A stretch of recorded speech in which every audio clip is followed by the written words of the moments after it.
What motivates Andrew Sullivan to write blog and Substack?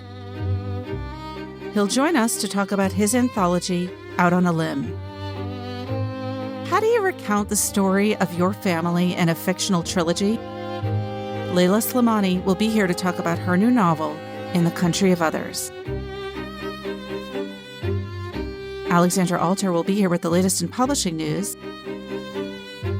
Plus, my colleagues and I will talk about what we're reading. This is the Book Review Podcast from the New York Times. It's September 3rd. I'm Pamela Paul.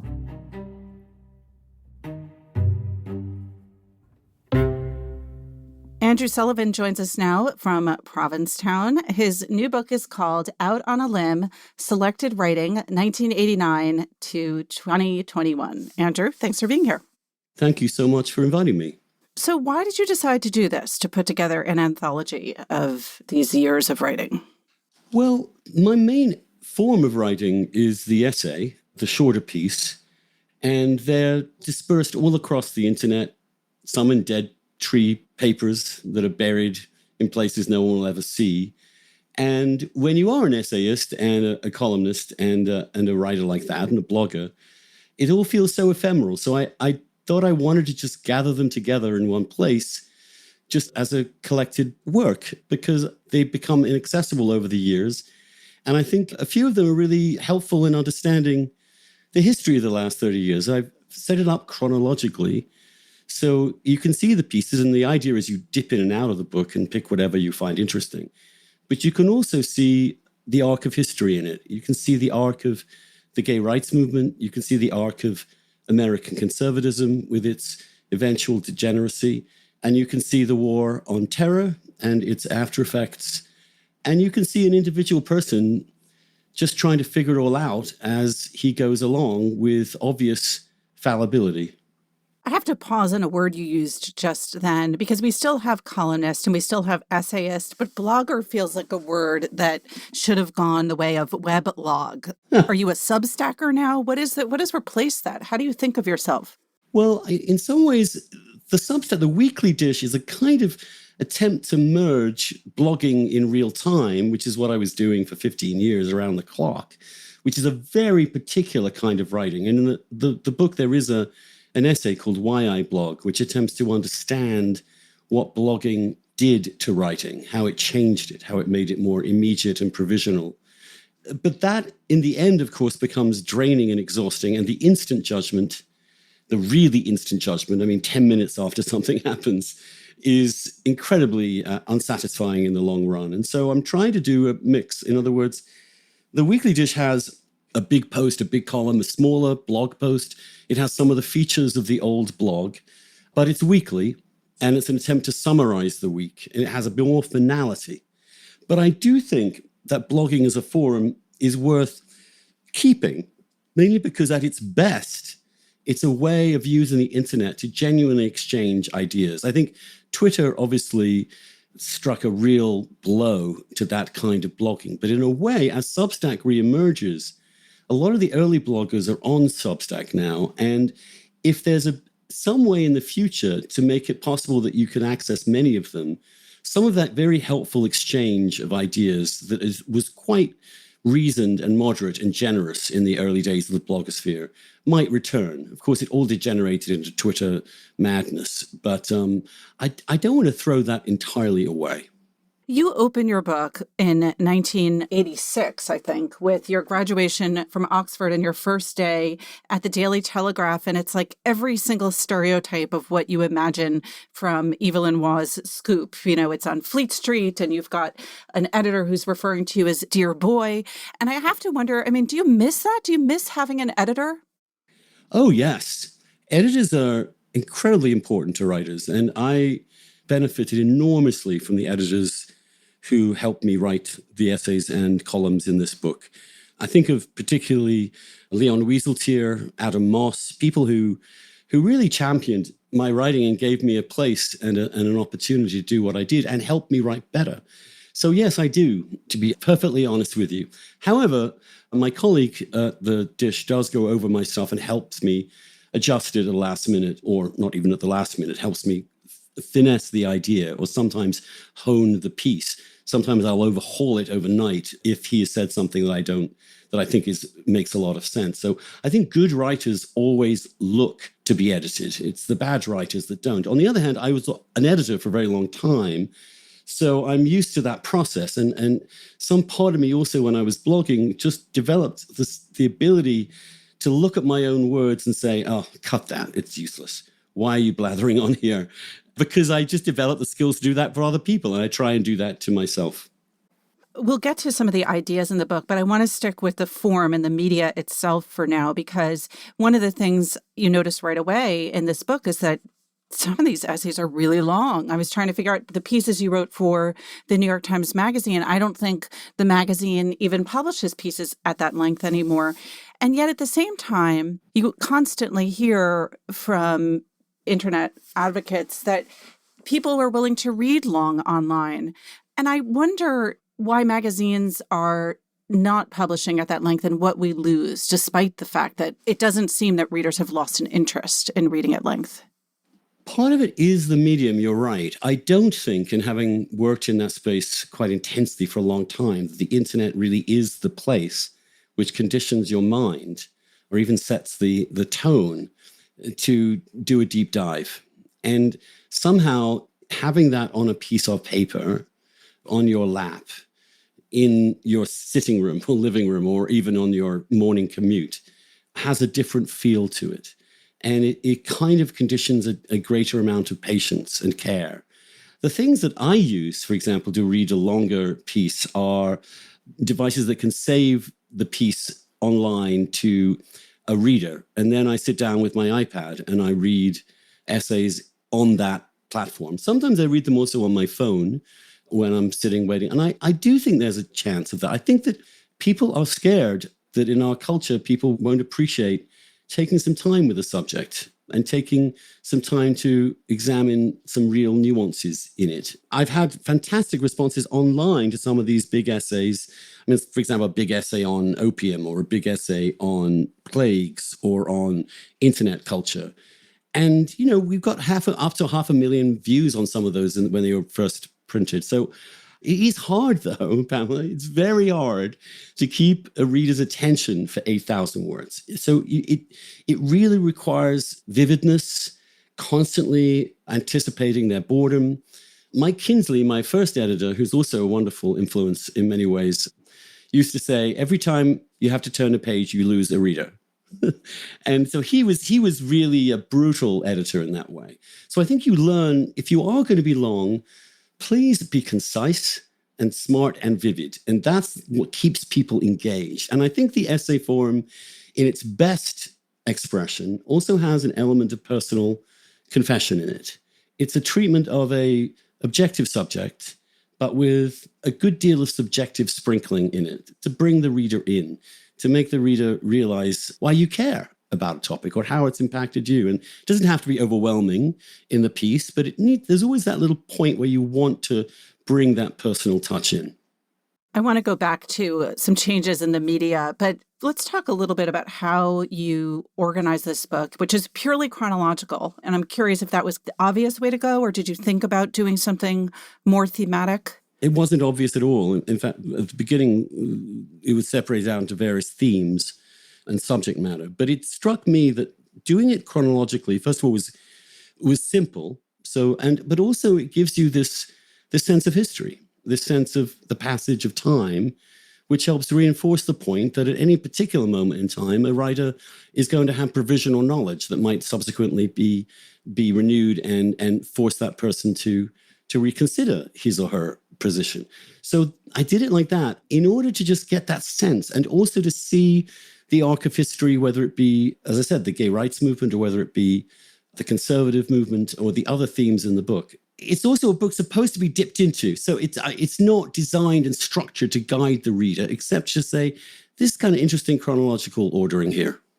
What were your themes when it was organized that way? I mean, obviously, gay rights and gay marriage. What else? Then the writings on faith and religion and Catholicism, which are also sprinkled through the book. The analysis of conservatism and the changing understanding of it. There was a section just with dealing with foreign policy, the war on terror, and also just a section on just personal life and sort of subjects that are quirky.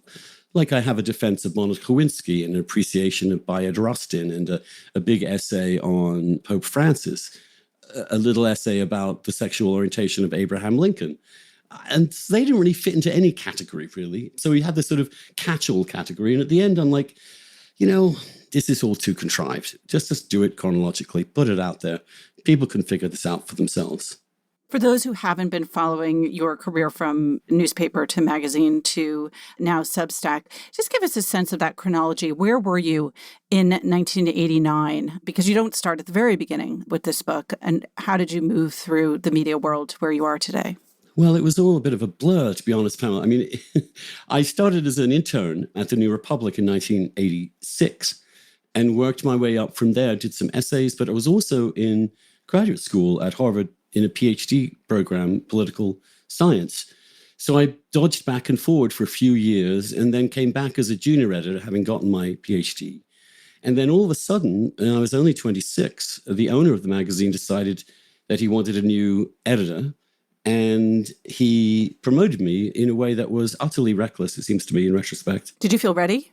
No, I did not feel ready at all. I was a kid. I mean, I look at those pictures right now and I'm like, good Lord, I was from England. I wasn't even born here. I had to learn American politics just in a few years.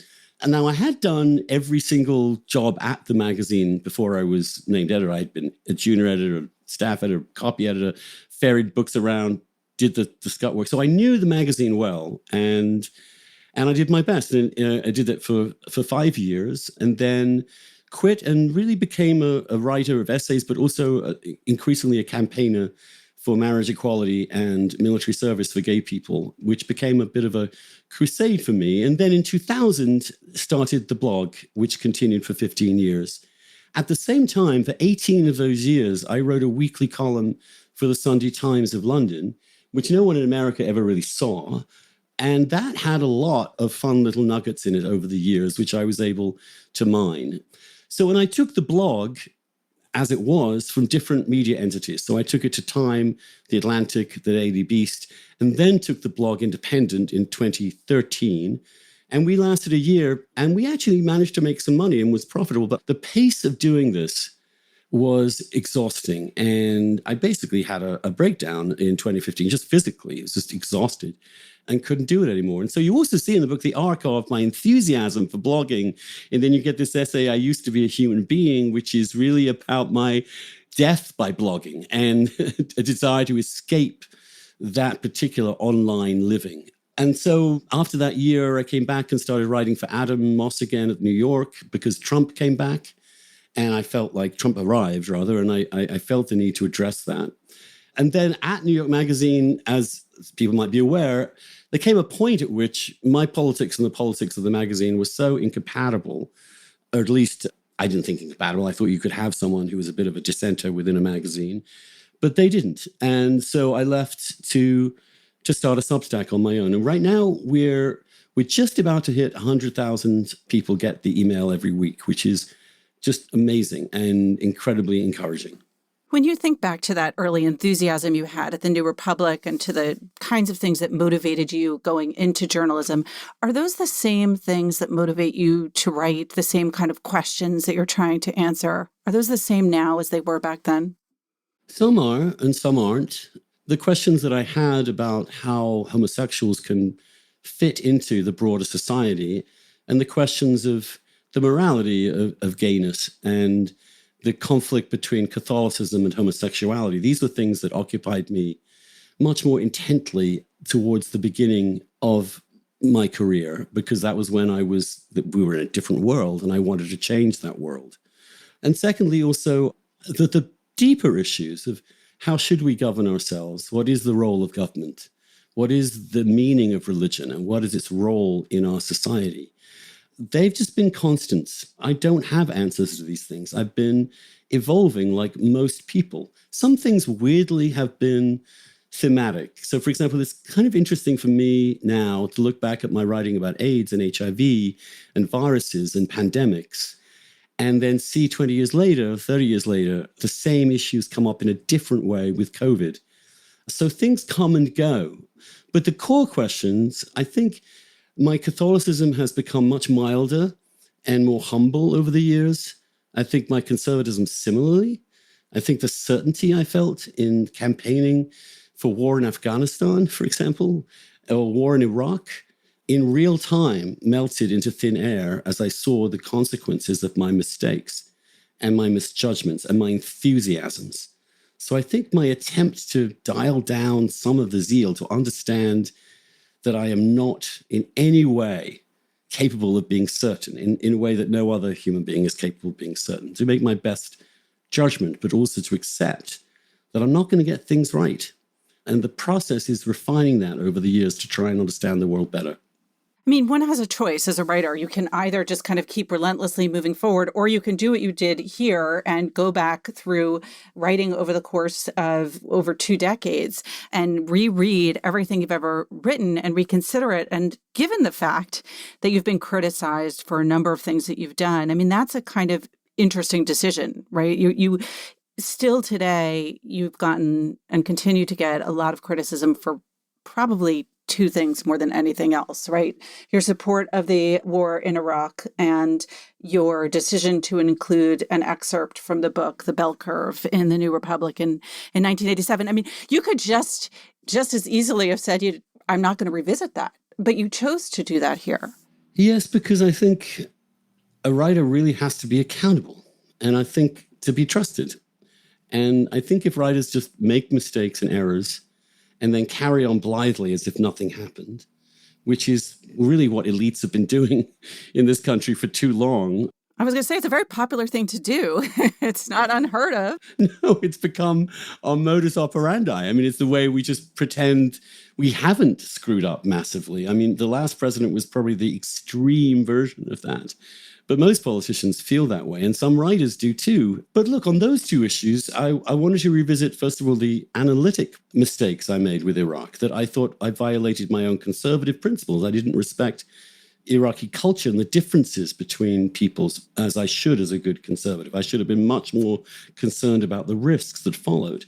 And equally on the Bell Curve Symposium, this is a long time ago, of course, but I've thought deeply about that. And the way I addressed that in the book, because there was all sorts of ways of addressing it, because I haven't written about the subject very substantively, was simply a dialogue I had with Ta-Nehisi Coates at the Atlantic towards the end of my tenure there, where we openly talked and exchanged blog posts on the question of whether it's okay to debate really unsettling and difficult problems or questions which are unresolved, but which could do great harm and hurt feelings of people whom you love. And I don't think, to be honest with you, I have a moral reconciliation on that. I still think that one should, as a writer, be prepared to upset people. As part of our job is to raise the difficult topics. At the same time, as a human being, I don't want to wound people whom I care about, and I certainly don't want to raise topics that are unsolvable and therefore kind of paradoxical and pointless to bring up.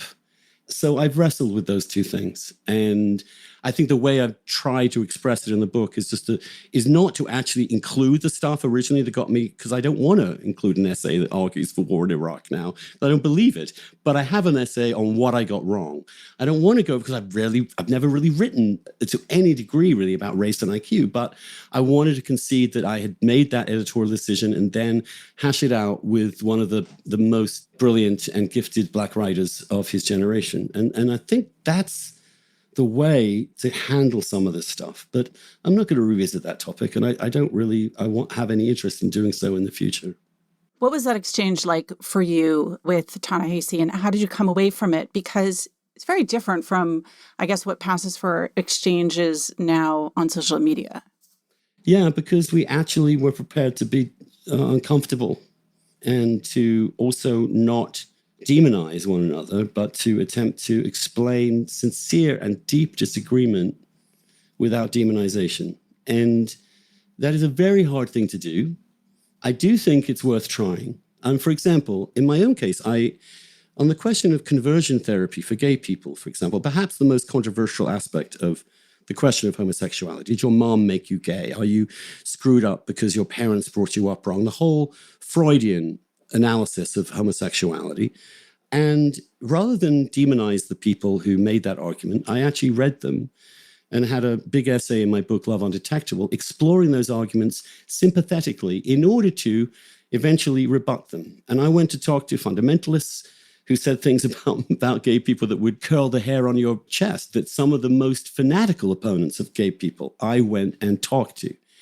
And, part of what the book is trying to do is defend that kind of difficult, sometimes painful, but necessary liberal understanding of open debate, however difficult and sensitive that may be. And I think with the marriage equality movement, where we really did that, we relied upon persuasion and argument and good faith. We weren't demonizing people for their religious beliefs, for example, which I thought was a big mistake if you were to do that. We were just telling them our stories. And in the end, we won that argument. We persuaded enough people. You never win an argument finally, by the way. At some point, history will come back and make you see the complexities of that particular victory. There's a wonderful phrase that is that all politics ends in failure, which is if you succeed in politics, the problems you've solved disappear, but new ones arrive. You're never at a moment of finality in politics or intellectual life. You're always just about to be proven wrong again. Does criticism bother you? I have developed a very thick skin. You have to. I mean, I was very controversial in the gay rights movement very early on. I mean, the case for marriage equality was bitterly opposed by some gay activists, and I was targeted and picketed by gay people sometimes for my first book. So I've always accepted that that's part of the price. And I am a sensitive person, and it does hurt my feelings, obviously, but I think my answer to that is it doesn't matter what they say about you as long as it isn't true. And if it's true, hear it, take it in, try and figure out what insight they have about you and change. If it isn't, forget it. You can't let yourself, especially in this climate, be constantly directed by enemy opponents' fire. And it can get pretty, especially with social media, the slurs and smears and words used against people are just horrible. And Twitter has made this a million times worse. Given that kind of discourse, if that word is even the right word, it happens on social media, and the things that people will say on one side and on the other against their quote unquote enemies or opponents, as you more gently put it. I mean, has the mainstream media as a consequence become more timid? And what are the consequences of that fear? It's really alarming to me when editors of newspapers or magazines actually take Twitter mobs seriously and make editorial decisions based upon the latest furor or clamor or emotional blackmail that is occurring on Twitter from people who are basically anonymous, who are living in an environment that's almost designed to create online mobs. The role of the editor and the writer, it seems to me, is to resist mobs always and to never bow to that kind of pressure, or you have essentially ceded the editorial nature of your project to the crowd and thereby losing any editorial direction of what you're doing. And I know it's really hard for editors out there who are suddenly putting out a magazine and one piece in it somehow gets this massive outcry on online media, and they feel nervous. They want to apologize, withdraw. Instead, they need to stick by the writer. If the piece, even if it's highly controversial, stands up as a piece that's reasoned and smart, then never, ever, ever cave. Because once you do that, you're essentially being run by other people. And I fear that's happened in many of the major outlets, in which a certain small cadre of people, through online media pressure, and through even within these institutions, through Slack channels, for example, can generate really mob-like tendencies that can demonize people and make people frightened to speak and to write as openly as they can. Look, writing is hard. To do it and make it interesting is really difficult. And if you start out as a writer thinking, well, I can't say that and I can't say that, and if I say that, I'm really screwed and I've got to avoid that topic, you end up writing blather. You end up writing stuff that doesn't have any life. And Mike Kinsley once said to me, if you think you're going too far, you probably haven't gone far enough in your argument. He was always trying to get you to have the bravery to say things that you actually believe were too scared. He would say to me also when I was a kid, he said, you need to write that now because you won't have the courage in a few years' time to do it, because your reputation, your social peers, all the other things that affect a writer will come to bear on you, and you're just human. A writer has to be, I think, really antisocial in some ways, and has to develop an ability not to care about what his peers or her peers think about. And when I'm really depressed about all that and feel everybody hates you and so on, I think of the fact that, and this is obviously, I'm not worthy to mention his name, but that Orwell couldn't get 1984 published. You know, it took forever. And he was also hugely hated. And some of my great mentors in all this, I think of Orwell, and I'm thinking also of Raymond Aron. I'm talking about people who stuck to the middle, to the moderate, sane middle, even as they were going through spasms of revolutionary fervor, whether it be the passion for Stalin on the left in the 30s, or indeed the more recent enthusiasms. There's fun in that. You can be out on a limb and be miserable, or you can be out on a limb and learn to be cheerful. And it's a process of learning. But I think at this point, with many ups and very deep downs, I'm pretty cheerful. You start the book with your father. Just a quick mention that he picked you up from university and took you to your first job. And you end it with an essay about your father and his recent death. And I wonder if we could just end this conversation if you'd read a little bit from that last essay. Sure, I'd be delighted to.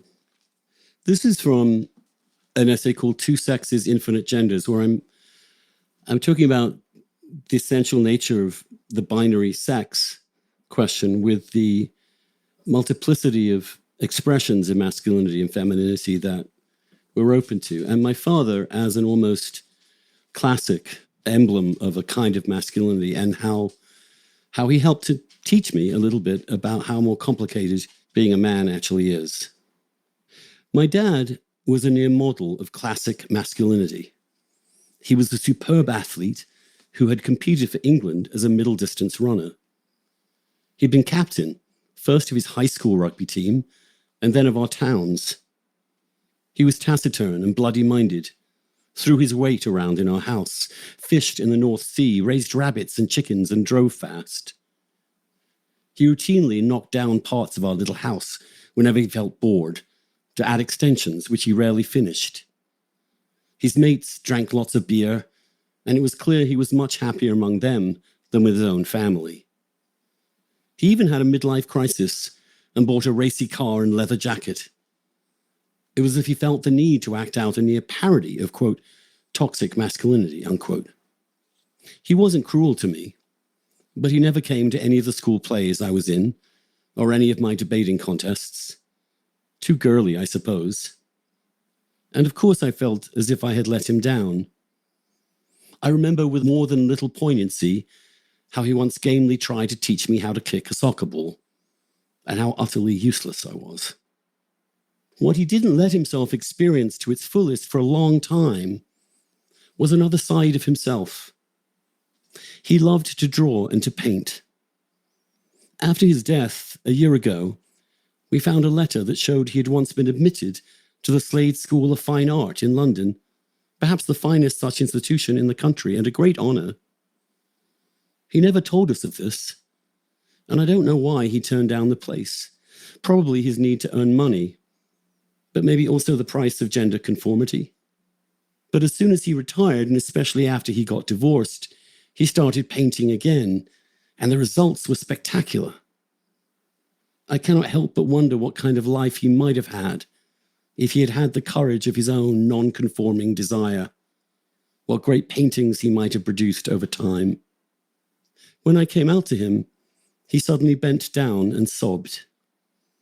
I was shocked and confused. My dad never cried. I asked him again and again why he was weeping, even as I was relieved he hadn't thrown a punch. And after a while, he looked up and said something I will never forget. Quote, I'm crying because of all you must have gone through growing up, and I never did anything to help you. All that macho bravado dissolved instantly by a father's love. It's a perfect ending.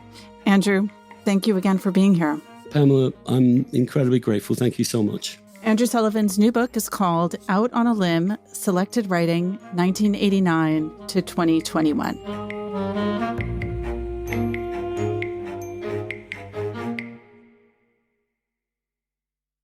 Tina Jordan joins us now to help celebrate the 125th anniversary of the New York Times Book Review. Hey, Tina. Hey, Pamela. So today I'm bringing you a fun news story from the Book Review from 1925, which is about the best similes of the year, as gathered by a man named Frank J. Wilstech, the author of A Dictionary of Similes. And I kind of love these because they're very much of their age, and I'm just going to read you a few of my favorites. 1925, don't forget. Thin as a flapper's eyebrow, he looked her over like a dentist hunting for a cavity. Kind of love that one too. Nervous as a man with a strange bootlegger. Modern feminine dress is like a barbed wire fence around a farm. It protects the property but doesn't obstruct the view. Marriage is like using the telephone. You don't always get the right party. Shivering like a Ford vendor. Oh, here's the favorite. Reading Conrad is like chewing India rubber. And on in this vein, and I sort of regret that we don't collect the best similes of the year anymore. That would be a really fun project. I think so. All right, I'm assigning it. There you go, Tina. Next year, best similes, please. All right, thanks, Tina. Thanks, Pamela. Leila Slimani joins us now from Rabat in Morocco. Her new novel is called In the Country of Others. Leila, thanks so much for being here. Thank you for having me. So your first novel to come out in the U.S. was actually not your first novel. It was The Perfect Nanny, and then after that, Adele. Can you just talk a little bit about those two books and why they came out in that order here? Because The Perfect Nanny, Chanson douce in France, won the Prix Goncourt. And of course, you know that the Prix Goncourt is the most important, most prestigious prize in France. So I think that my American publisher wanted me first to meet my readers through this book. And then he decided to publish Dans le Jardin de l'Ogre, Adele in English. And now my new novel, the first part of my trilogy. Give us a sense of the trilogy as a whole, what your plan is. Oh, my plan is to explore and try to explain the modification of the Moroccan society since the Second War. And it's a trilogy inspired on my own family. The first part is inspired by the life of my grandparents, the father and mother of my mother. And the second part will be more focused on the family of my father in the 60s and the 70s. And the last part will be about my generation, my sisters, cousin, all of us who decided for the majority of us to go out of Morocco and to live in the US, France, or Britain. But it's fiction. It's not memoir. Why did you decide to fictionalize that story? Oh, because I love the work of fiction, because I really consider myself as a novelist. And I think it's wonderful and very exciting to use your imagination. Imagination is it's a great power that we have as human beings. So even if my family is interesting in certain ways, it's not as interesting as I wanted. So I need to add other things, and I need to feel completely free. I don't really want to tell about reality, but about what fascinates me, what I find beautiful also in the fiction that my grandmother and my own mother told me about their childhood. I have to ask then, I mean, it must be interesting to hear the reaction among your family members who are still alive, you know, what part of that is me? And I wish I had had that. Or how did they react upon reading this first volume? My mother, she had a funny reaction. She said that she was so shocked that she couldn't say to me, or she couldn't express exactly what she felt, and that one day she would write me a letter and explain to me exactly what she felt reading the book. And I'm still waiting for the letter that she hasn't said yet. So I will tell you when she will tell me. Do you want to read that letter before you start working on the next book? Oh, I'm not sure. No, I think I prefer at the end of the trilogy to know exactly what she thought. Let's talk about the story that you tell in this first volume, In the Country of Others, starting with the characters Mathilde and Amine. Who are they and how do they meet? Mathilde is a young woman who was born in Alsace in the northeast of France. She's 13 when the war begins, and at the end of the war, she meets a young soldier, a Moroccan soldier in the colonial army, and named Amin. And Amin is in Alsace because he just liberated the village of Mathilde, and she falls in love with him deeply, passionately. And even though he's a stranger, he's an African, he's a Muslim, she decides to marry him and to go with him to Morocco. And the book follows Mathilde and follows the couple in Morocco. And of course, there will be a lot of disillusion for Mathilde because she will have to adapt to a new culture, new tradition, to a very patriarchal society, and also to a society that is very much influenced by colonialism, by racism. So it's the story of this multicultural family. For people who are not familiar with France's colonial history, of course, Morocco was at that time under French control and rule. Was it common for Moroccan soldiers to be situated in France during World War II?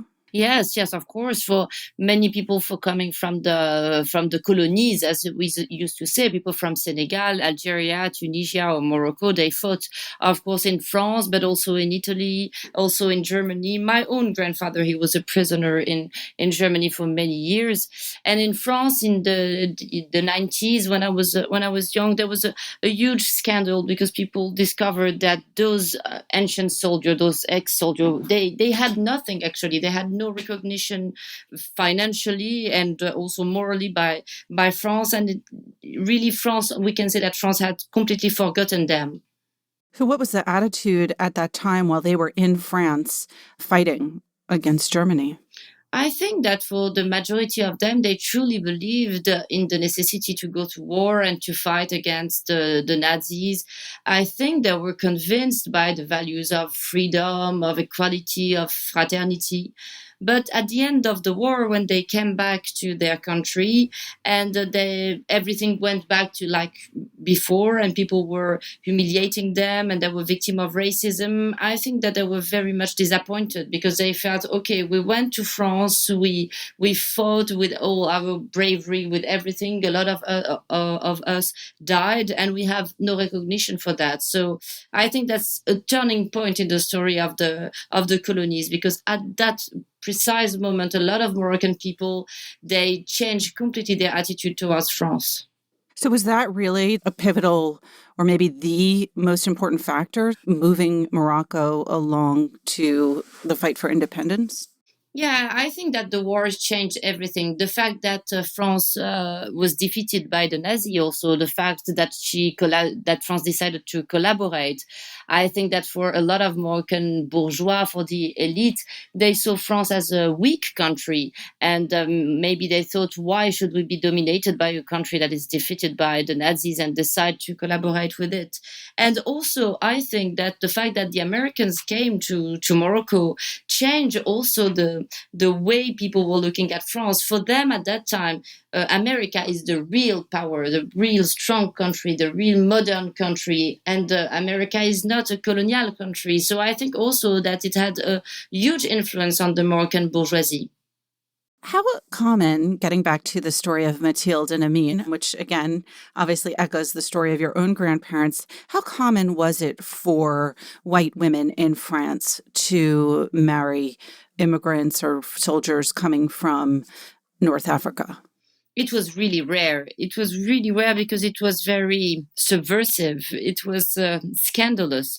The idea that a white man could marry a native, an Arab or a black woman, was accepted in a certain way because we used to consider that the dominant can marry a woman from abroad and a woman from this country. But for a white woman to marry an Arab and a Muslim, it was really not accepted. And I know that my grandmother, for instance, she suffered a lot of racism, humiliation, and people would not want to spend time with her or to know her because they thought that her choice to have sex and to have mixed race children with an Arab man was really scandalous.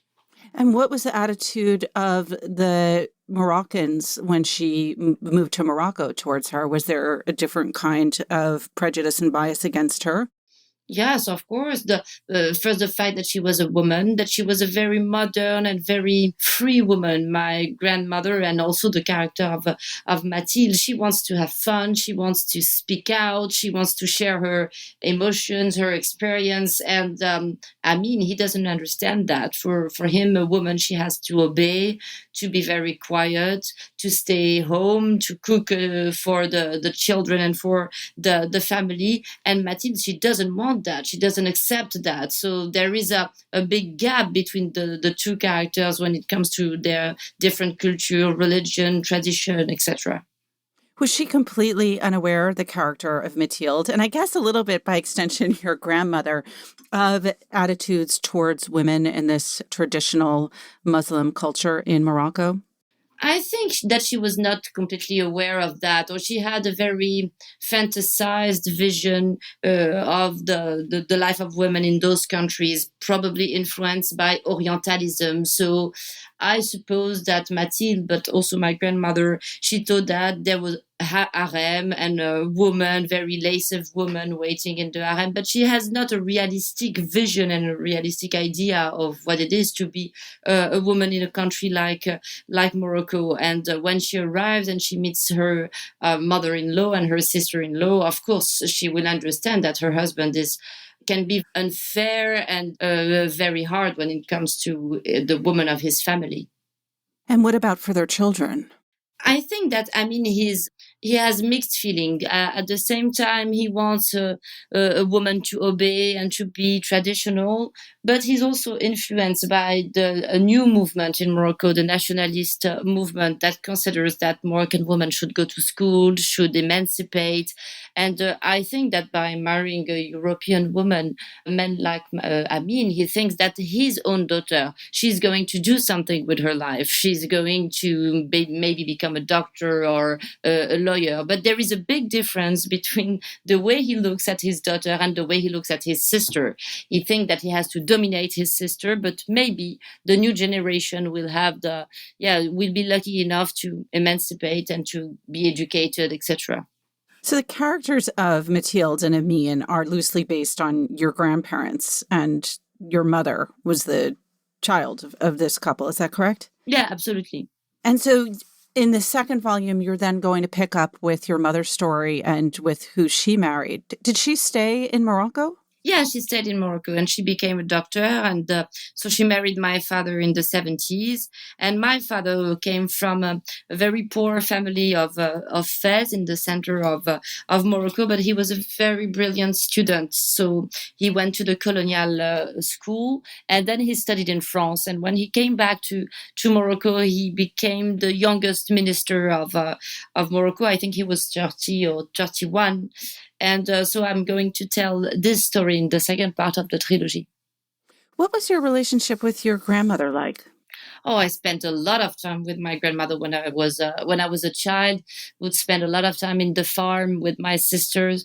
She was very funny and very, very free, and she was a great storyteller. So all the time she would tell my sister and I will tell you a story about when I was young, about the war, about this or that, and we could spend hours listening to her. She was really fascinating. And, she was very tall with green eyes, was very blonde, and she would speak Arabic with a very strong Alsatian accent. So everyone was fascinated by her. So I was so proud to go with her in the city, or when my friends would meet her, because she was so different from the other grandmothers in Morocco. Were there any particular little stories that she told you then as a child that subsequently made their way into this novel? Oh, a lot of them. For instance, the fact that, my grandfather, he had a scar on his belly. And one day I asked my grandmother where it come from. And the truth was that my grandfather had a very banal surgery. But my grandmother, she told me that he fought with a tiger in Germany and that he killed the tiger and that he was a hero. And I think that for many years, maybe until I was 15 or 16, I was absolutely convinced that my grandfather killed a tiger in Germany. So that's in here. That's in the Yeah. country of others. How did you research the book and kind of take it away then from that true story of your own grandparents to round it out and fictionalize it? As I was telling you, my grandmother was a storyteller, and I'm not sure that all the stories she told me about her and about my grandfather were true. So I was not very interested in the realistic point of view of my book. I was very interested in the fascination my grandmother could provoke at that time by telling me those stories. So I think that in my book, there is sort of mix between true stories and fiction. But the truth is, I don't really care about what is true or not. What I care about is about the emotion and what is conveyed in the story. Can fiction get at a certain truth in a way that nonfiction can't? Absolutely. I'm completely convinced of that. And that's why I'm a great reader of novels. And that's why I'm a novelist myself. And, it's very funny because I received a lot of letters from readers. And for instance, I received a letter from a woman saying to me, "Oh, the character in your book, Monsieur Mariani, I remember him very well. He was my neighbor and he doesn't exist. Of course, I invented him completely." And she is convinced that he existed and he was her neighbor. So there is something magical with fiction. And you did that, of course, in The Perfect Nanny, which was a story about a caregiver who ends up murdering the two children in her charge and was based, I think, loosely on a similar-ish situation that took place in the Upper West Side of New York. Yeah, absolutely. But I always use the reality not to. I'm not really interested in exploring the reality and trying to seize the truth, but I use the reality just to help my imagination and my inspiration. But I like to invent. I like to lie. You are currently Macron's personal representative for the promotion of French language and culture, which I think is a kind of new position and an unpaid position. What exactly does that mean? I know he originally wanted you for an actual ministry position. So it's a job of a diplomat. It's a job of representation, and I represent France inside the OIF, the International Organization for Francophonie. And what I try to defend and also to promote, especially for French people, is that today we speak French all over the world. We speak French in Morocco, but also in Guyana, in Haiti, in Asia, everywhere. And to say that the French language doesn't belong to French people. Now it's a language that belongs to a lot of people. And anyone who wants to learn this language should have not only the right, but the opportunity to learn this language. And I think also it's very important to stop seeing francophonie as a way to defend French against English. I love speaking English. That's a language that I find really beautiful, and I think that there is no war between language. It's beautiful to learn as many languages as you can. So it's I promote the idea of learning French, but also of learning English, Spanish, any language you can, because you gain on humanity. The more language you speak, the more human you are. I think of this position in contrast to, say, for example, the Académie Française, which is, constantly issuing dictates on what is and isn't French and fighting against terrible intrusions, especially from America with things like website and that kind of thing. How do you contrast what your mission is with what they do in terms of the French language? Oh, my job is very different because I'm not involved in the rules of French language. I'm not involved at all in the dictionary, which is a huge part of the work of the Académie Française. But at the same time, I'm always in dialogue with them because I try also to defend another vision of the French language. The fact that the vocabulary that we use in Senegal, in Haiti, in Morocco is a very different French vocabulary from the one you use in Montpellier or Paris. And I think it's very important that people in the academy have a certain recognition for the poetry of Haitian language or for the poetry of the French we use in Africa, in South. So I try also to convince them of that diversity of the French language. I want to end with a quote something you said in an earlier interview with the Times, and perhaps you can elaborate on it. You said, I just wanted to create the effect my grandmother's and my mother's stories had on me as a child. How would you describe that effect? I loved when I was a child the fact that there was my mother, but there was also the character of my mother. I was living with her. She would take care of me. And at the same time, she was a sort of fantasy through the story she was telling me. She was like the character, the main character of a movie. And she would tell me stories of how she was when she was young and some anecdotes, funny or sad or melancholic, I don't know. But she always try to give me the idea that life is even more beautiful when you have the ability to write your own life, write your own novel, the novel of your life or the movie of your life, and that you can give yourself the opportunity to be a character, that you're not forced to be only a person living in the real life, but you can invent yourself. And that's exactly what I try to do when I build a character. I want to invent someone who is, bigger than life. Well, I can absolutely understand the appeal. Leila, thank you so much for being here and congratulations on the book. Thank you so much. Thank you very much. Leila Slimani is the author of Adele, The Perfect Nanny, and now the first in a trilogy, In the Country of Others.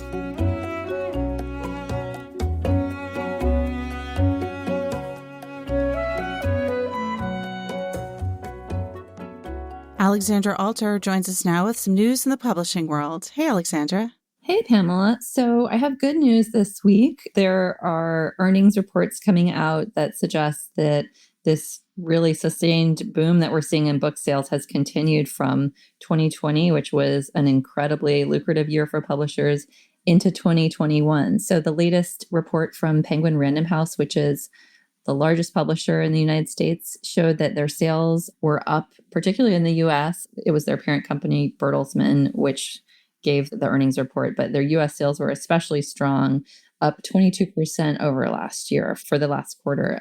I think they're up to almost $1.3 billion. And that really is in keeping with what we've seen from other big publishing companies. So far this year, sales are up at Hachette Book Group. They're up at HarperCollins by 20%. Simon & Schuster's sales were up 9%. Macmillan is the other large publisher, but they don't publicly report their earnings. But one can imagine they're also doing well. And, this matches what we've seen from the Association of American Publishers. They showed that in the first 6 months of this year, sales were up about 18% over the first half of last year. And also NPD BookScan is showing that sales are up. So it's a pretty consistent view across the industry. There were some interesting points made in the earnings report. Penguin Random House pointed out that they'd had a couple of blockbusters, of course, President Obama's book, Amanda Gorman's poetry collection, those were big sellers. But they also noted that the company continued, quote, to benefit from an accelerated shift to online retail channels. So that's kind of interesting. I think, again, as we've seen publishers doing extremely well and print book sales doing well, there's still this question of how are bookstores doing? And some of them are still struggling. The pandemic has dragged on and it seemed to recede at some points and things opened up, but now we're in a whole new phase of it. So people aren't shopping in person as much. We've seen some plans for big fall book tours from authors get canceled.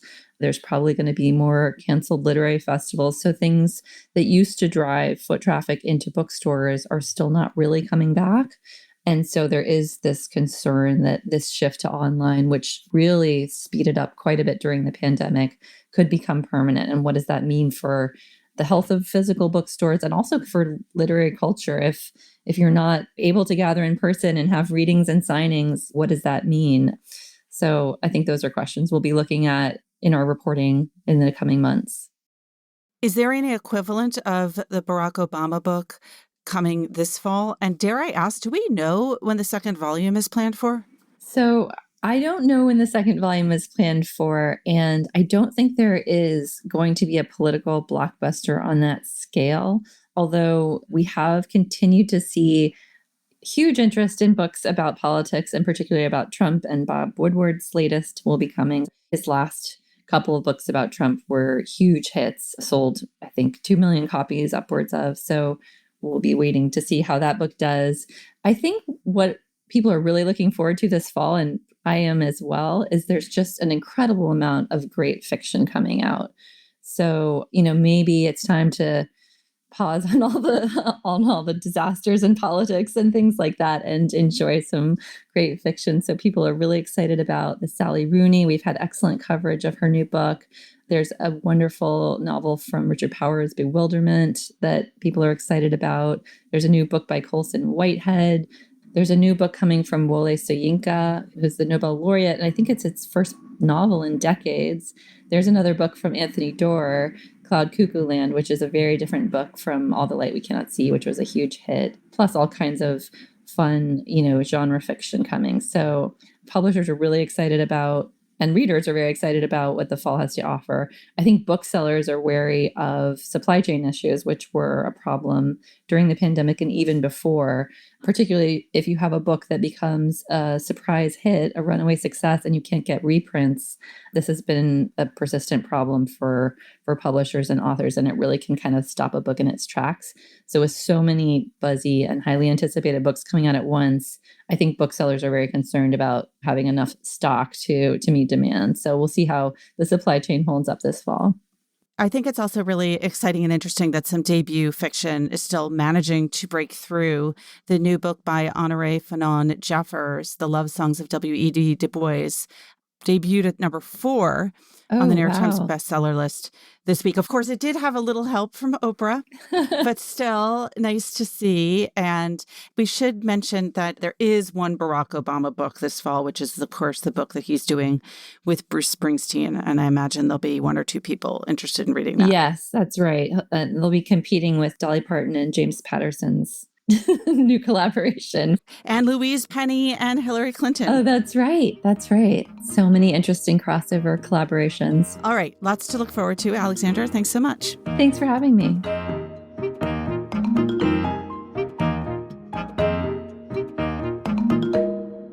This is John Williams. I am here with my colleagues Andrew Lavallee and Lauren Christensen to talk about what we have been reading lately. Hi, guys. Hey, John. Hey, John. Andrew, what have you been reading these days? I recently finished reading Intimacies, Katie Kitamura's latest novel. It's written from the point of view of an interpreter for The Hague. She's just arrived there from New York, and you sort of get the impression that life is like coming at her fast. She's thrown into a genocide trial where she's interpreting for the defendant, who is the former head of an African country. She's trying to get her bearings in a new country herself, and she's also in a new romantic relationship, but it's with a man who's still married. You spend a lot of time in this woman's head, hearing her thoughts going from big things like language and violence and art to wondering where her boyfriend is or watching immigrants pick up garbage on the street. And that interiority really pulled me in as a reader. Had you read her previous book? Not that it's her only previous book, but the novel A Separation, and how would you compare the two? This was my first time reading her, and I had read a little bit about A Separation, so I know that there's some like common threads in both books, but this was my first exposure to her. And I know that a lot of the reviews have mentioned this sort of mesmerizing, detached tone to it, that there's a kind of coolness to the book. Did you find that? I did. I'm having sort of a hard time describing it and like what I liked about it, but it was really interesting to me. And I think there was something about reading it in 2021 where everyone's so overwhelmed with the news and how their lives have changed that at a certain point you, I don't know, almost like shut down, or you sort of like thinking about your own life in a little more detached way. And I felt like the narrator that like comes across in the writing in a really interesting way. Did you get a sense that she had done some research?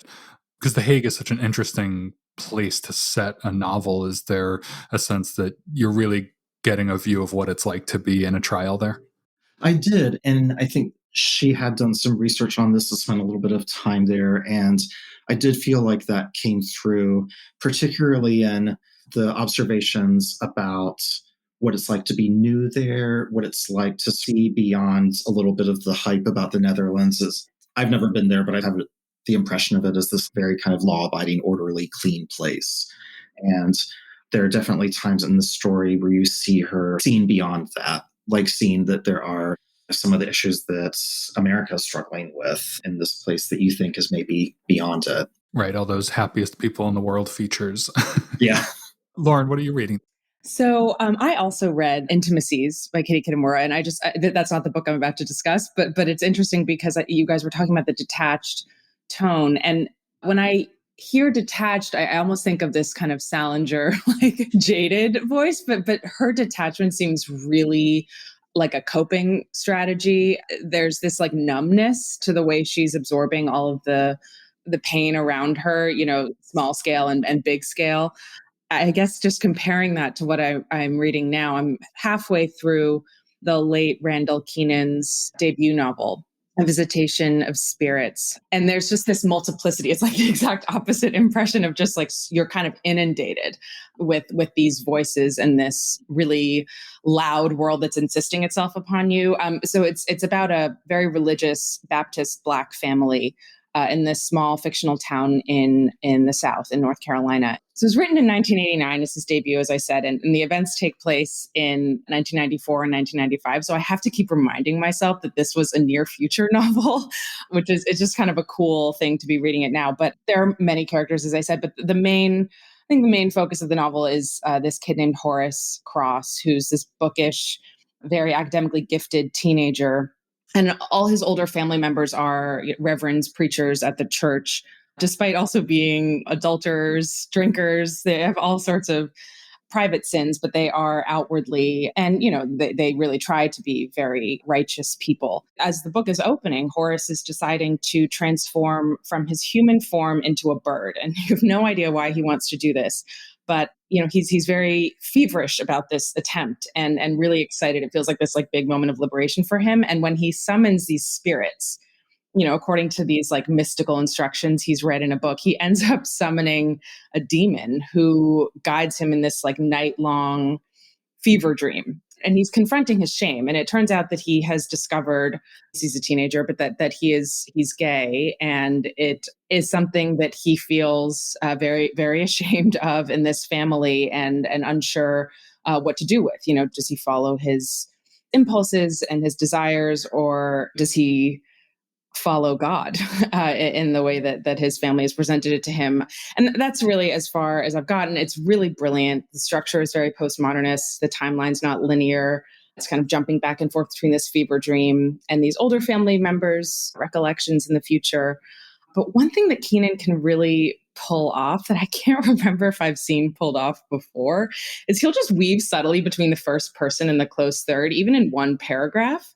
And, I haven't gotten far enough along to know if the reasons for that become clear, but it just really is this seamless and effective technique for bringing the reader so close into the character's mind that you barely notice it until you're noticing it. And it's just fascinating. And Randall Keenan passed away a year ago, but there's so many other stories that he's set in this fictional town that I really want to dive into later. I was going to ask, so this is the first book of his you've read? Yeah, it's the first book I've read. Were you consciously starting in chronological order with this first? No, I just heard about this book first before I knew that this was an entire world that he built. And I've since gone back to read, Our Obituary and other writing about his life. And so that's how I know that these other stories exist. But this book was kind of just my entry point into this really fascinating world and writer. John, what are you reading? I recently read and reviewed a book that's probably a little closer to Andrew's this week, which was a novel called Loop by a Mexican writer named Brenda Lozano. And she was also new to me. This was published by a small press here. And I forget where I saw a little bit of it, probably on Twitter, where I see most things these days, unfortunately. And it struck me, someone had posted either a page or just a phrase from it. And she's good at aphorisms and epigrammatic writing, among other things. It's the story of, it's not much of a story. It's a lot of interiority, to use Andrew's word about intimacies, about a woman in Mexico City who is alone in her apartment waiting for her boyfriend to return from a trip to Spain to visit relatives of his mother who had died, I think, not immediately before, maybe a couple of years before. And she's thinking about her relationship with him. She's thinking about her writing habits. She has this notebook that she calls her ideal notebook, and she's looking to replace it because it's getting full. And so the novel is built on these very small thoughts. And I compare it in the review to a lot of the fragmented consciousness novels that we've been getting lately from people like Jenny Ofel and Rachel Cusk and Valeria Luiselli. Some of her earlier books that were a little more experimental reminded me of this. And it's not a book that's going to be for everybody, but I actually think it's an interesting test of just how much people are willing to push the boundaries a little bit in terms of the consciousness that they encounter in a novel, because there are plenty of hooks to keep you going. In my opinion, there are these little phrases that she has throughout that I found myself writing down, in the margins. There's one that she writes very early in the book that she repeats a couple of times later on about the importance of change, where she says, unlearning yourself is more important than knowing yourself. And that kind of provocative, somewhat not counterintuitive, but counter the usual phrasing of things. I love psychological aphoristic writing like that, and she's very good at that.